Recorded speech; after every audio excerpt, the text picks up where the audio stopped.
there's a big difference between pulling the shoulder towards me right now and pulling my arm through.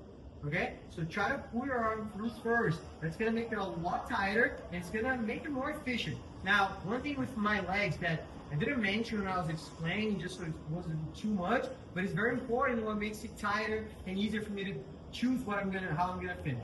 Okay, we're stepping this down and pulling the elbow in. Now look at how, as I step this down and I pull the elbow in, how my head goes from here to going more around. And notice what my legs did. I bring my heel towards the back of his head, so almost like an armbar angle, and I have my other knee squeezing very tight. This makes it easy for me to step my second leg over.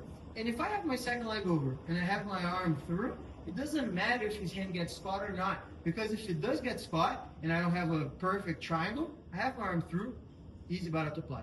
If I do this and his arm slips in, boom, easy triangle, right? So when you guys get the angle, again, we go deep in, I step, as soon as I clear, I angle myself. So this leg goes deep onto his armpit, and I already have my other foot free.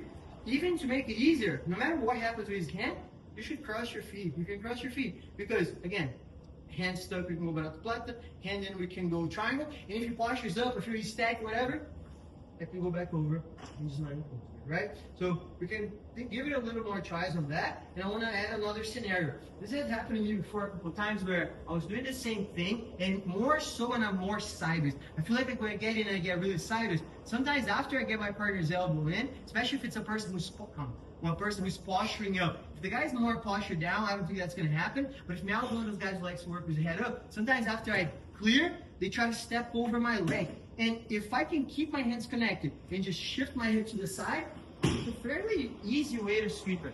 Again, you're not trying to drop people into that guard, right, to make your game and sweep people like that, but it is a good way to counter in case you're getting stacked and then turn it into an attack. So again, we can do the same thing as far as the attacks, just fixing those leg positions, but we can now work also on clearing, now steps over, locking in half. I don't change my hands. My hands are still the same way. And try to use your toes on the ground, your feet on the ground. So not just roll over, almost hip in.